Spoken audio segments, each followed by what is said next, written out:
Hey guys, Toaster back. Got another ace taker for you. Now, this is another one in the VK90B. In all seriousness, this game is almost a copy pasta of the last game. The A44, I don't know, he wanted to come up here and then left when he realized I was coming here. I'm a better tank for this position, actually, because I have way better camo and I have excellent view range. So we're just going to sit up here, and it's going to be a pretty slow game. Real slow game, actually. So strap your guys selves in for a long match. As I explained before, it's way, way better as our light tank is getting way too aggressive. Way too aggressive in my mind. And he does indeed get spotted. And one of the things about him getting spotted and shot at here is that I'm pretty sure there's no one close, because I have, because he would have spotted them when they shot. So that being said, our light tank is immediately dead, and we've got to play this pretty slow. Now, their WZ131 is not exactly an insanely good player, but we do see that a tank is in these bushes here, and we're just trying to get a position, but we really can't get a shot in there without being double bushed here. So we're not gonna take it. We're just gonna sit here and camp like a good camper. So we are mid-tier this time, but this light tank is going to make some mistakes. He's going to play it rather... I don't know if he's an inexperienced player or what, but we're going to get in this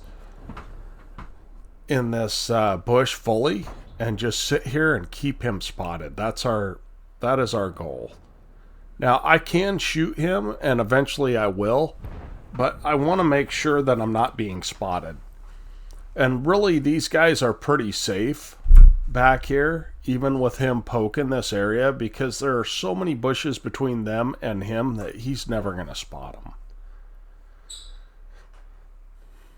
So I think it's inexperience on his part in playing a light tank on this map. This map can be hard, but once you're the only light tank, it's not that difficult to get some damage. And we do pick up a shot on him.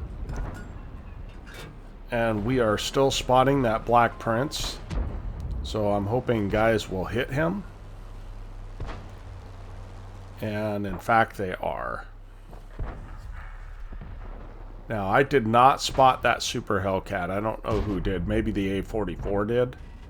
But we're going to go ahead and just sit here. Maybe we should have taken a shot there. But again, I would rather play safe than sorry on this map.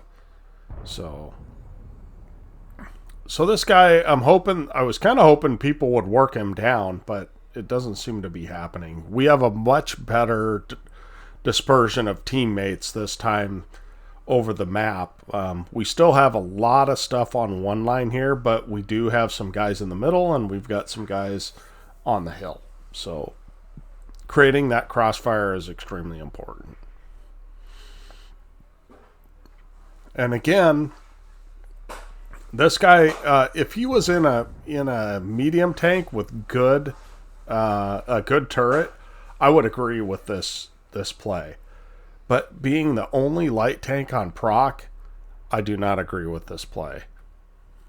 So the A44 is getting too aggressive. He's getting impatient, and that's going to end up costing him. So again, I don't want to fire because I'll get lit. And I don't want to end up like that A44. So well, it's a long game. This guy's going to make mistakes. We will capitalize. Hopefully our teammates will as well.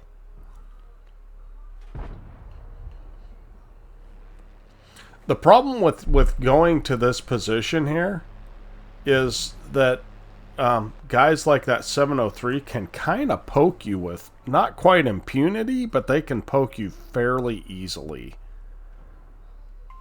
as the Ferdinand gets spotted, and we're going to take a chance and take a shot, I think, on this guy. Nope, we don't. We're still playing relatively safely.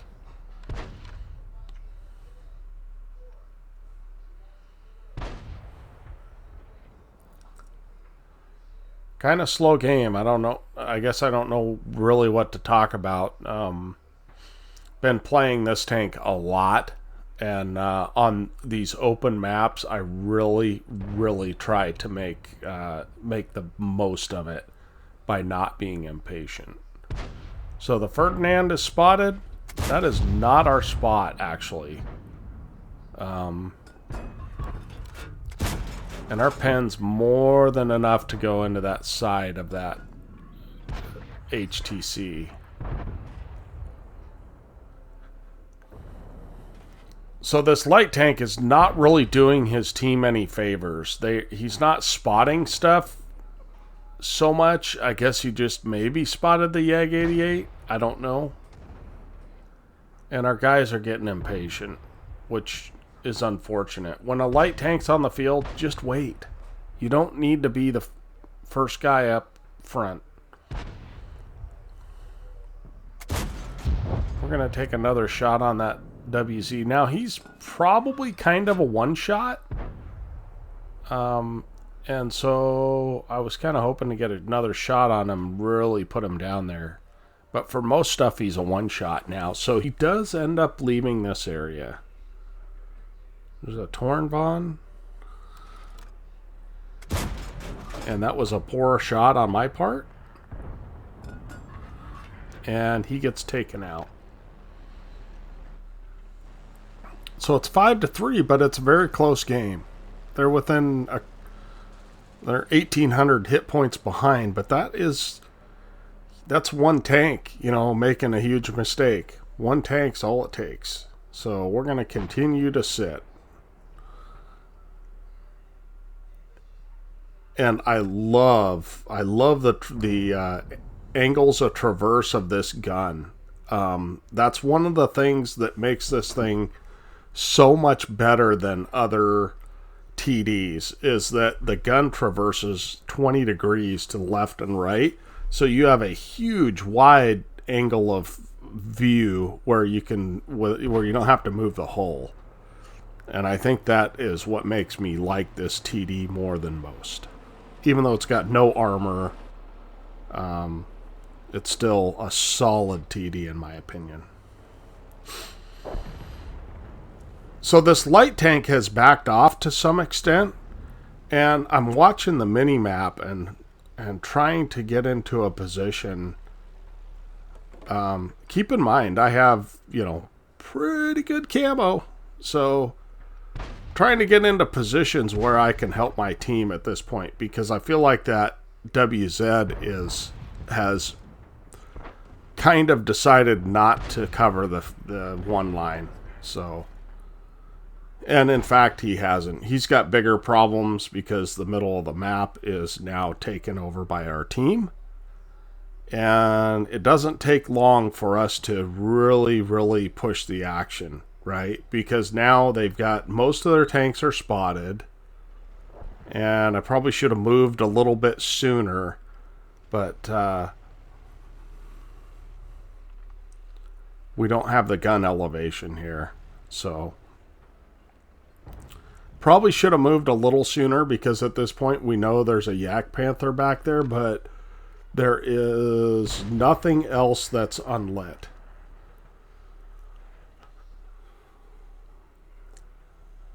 That being said, for me to go down now, I need to go back and around probably, because that Yak Panther is going to get spotted. And it's currently 9-6. We have 1,200 damage, 2,300 assist. So I have taken to playing this thing very carefully, and that is so opposite my playstyle, but it has paid dividends. I'm over 60% win rate on this, which it may not stay that way, but I'm certain that I'm going to be close to that 60% win rate if I continue to play it the way I'm playing it, because it's meant to be played that way. It's meant to be very sneaky, hidden, and to take advantage of enemies that do not have good view range. Now our charioteer is pushing out into the open. Looks like to me. Oh, he is using bushes, so good on him. And he does not get lit. So that tells me, and the things are starting to even up a little bit. So I've decided that I'm going to wait for him. Now that he's that far up there, I'm going to wait for him and see if he spots that Yag Panther.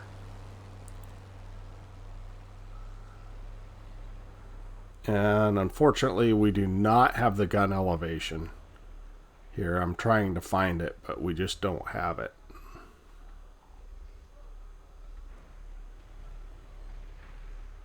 And at this point, I've kind of pushed out of the bushes, so I may as well move forward, right? But this game is not over. And part of that was probably my inactivity, to be honest. I should have been a little more active. It looks like the Yag Panther has maybe left the area. And indeed he has. So maybe, just maybe, we can push up and get some spotting. It's now 9-10. And they have a Skoda T56 and a VKA. So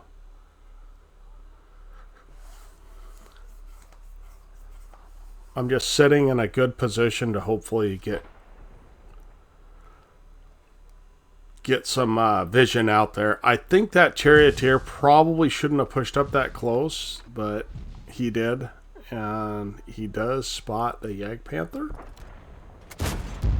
And we take a shot to try and get the kill shot and get lit. And let's keep in mind now that Artie is still alive. I do not want to get Artied.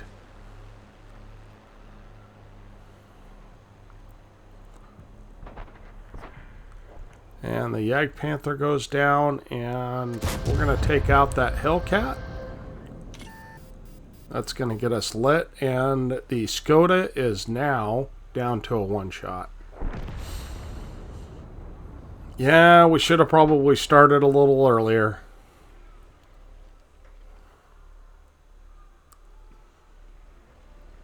And our charioteer would probably be full health. He's trying to win the game. Good on him. See how it goes. Ready for some more coffee, I can tell you that. And of course our shot does not pin. Now we have kept most of our health.